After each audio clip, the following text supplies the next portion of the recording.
Sahyadri bulletin media partner नगर Sahyadri associated bye Sahyadri publication.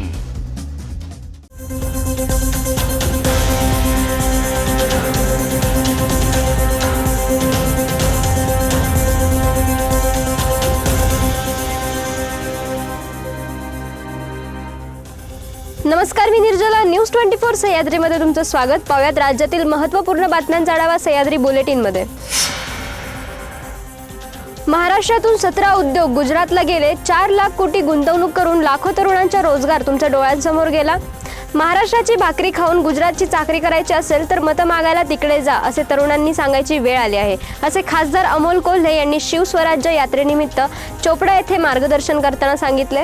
Shivswarajya यात्रा काल चोपडा येथे आली होती। यावेळी राष्ट्रवादी काँग्रेस शरद पवार गटाचे प्रदेशाध्यक्ष जयंत पाटील, खासदार अमोल कोल्हे, माजी विधानसभा अध्यक्ष अरुणभाई गुजराती, माजी मंत्री सतीश पाटील, माजी मंत्री गुलाबराव देवकर, माजी आमदार कैलास पाटील यांच्यासह पदाधिकारी कार्यकर्ते मोठ्या संख्येने उपस्थित होते।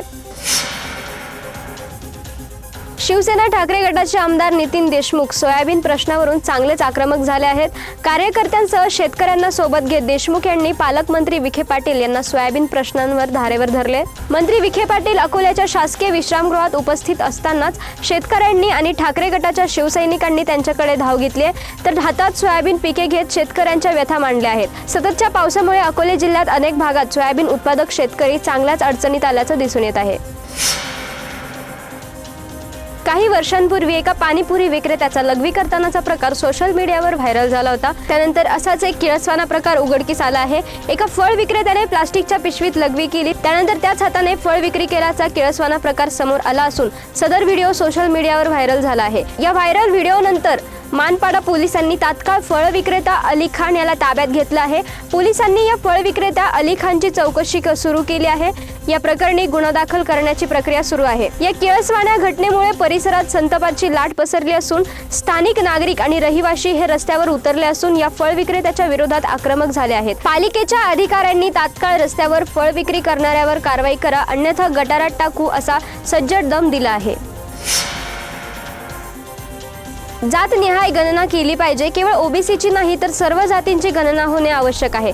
या संदर्भात आपण संसदेत मागणी पण केली, पण काही तांत्रिक अडचणींमुळे ते होण्यास उशीर होत आहे। 2011च्या आकडेवारीनुसार सध्या चाललंय, अशी भूमिका केंद्रीय राज्यमंत्री रामदास आठवले यांनी पत्रकार परिषदेत मांडली। ही भूमिका काँग्रेस नेते राहुल गांधी यांनीही घेतली आहे। राष्ट्रवादी काँग्रेस शरद पवार पक्षाची शिवसंवाद यात्रा आज शिरपूर येथे आलेली असताना यावेळी राष्ट्रवादी शरद पवार गटाचे प्रदेशाध्यक्ष जयंत पाटील यांनी नितेश राणे यांना चांगला समाचार घेतला आहे। आमदार नितेश राणेंच्या वादग्रस्त वक्तव्याबाबत बोलताना जयंत पाटील म्हणाले की त्यांच्या वक्तव्याला सरकारचा पाठिंबा असून महाराष्ट्रात वादग्रस्त विधान करून गोंधळ घालण्याचा हा प्रयत्न सत्ताधारी पक्षातील लोक करत असून अशा वादग्रस्त विधानांबाबत तात्काळ गुन्हा दाखल होणे आवश्यक होते, मात्र तसे झाले नाही। त्या निवडणुकीत पराभव डोळ्यांसमोर दिसत असल्याने ही शेवटची खेळी असल्याचं म्हणत जयंत पाटील यांनी नितेश राणे यांच्यासह सरकारवर ताशेरे ओढले आहेत। सह्याद्री बुलेटिन मध्ये घेऊयात एक छोटीशी विश्रांती। रोखोक पत्रकारिता, निर्भीड बाणा आणि कणखर भूमिका, महाराष्ट्राचा सखा, सत्याचा पाठीराखा, शब्दांचं सामर्थ्य, विश्वसनीयतेची उंची, न्यूज 24 सह्याद्री। विश्रांतीनंतर तुमचं पुन्हा एकदा स्वागत। पाहूयात पुढील बातम्या।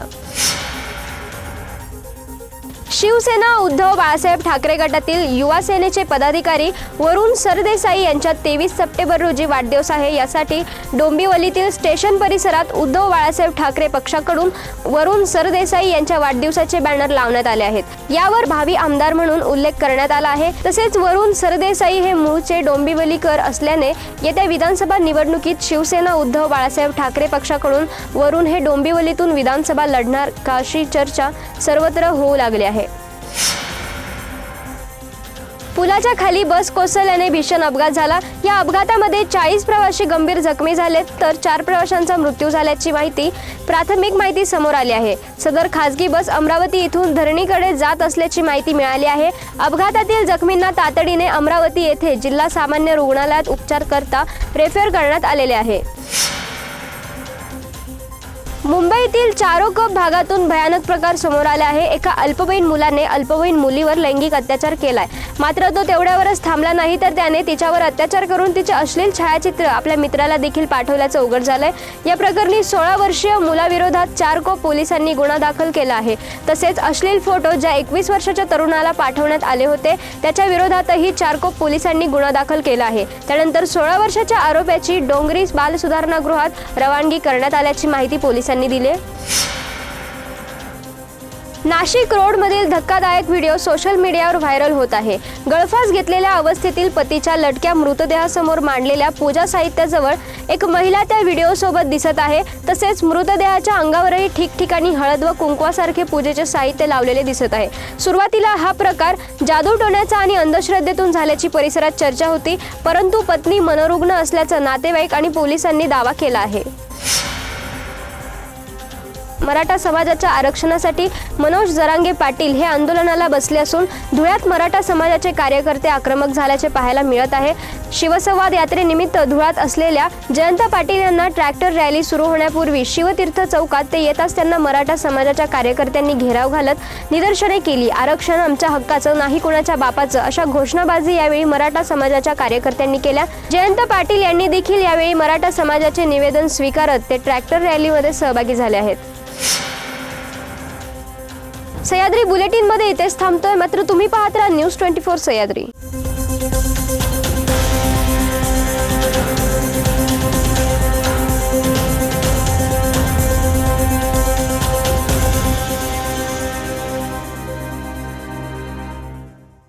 शब्दांचं सामर्थ्य, विश्वसनीयतेची उंची. न्यूज 24 सह्याद्री.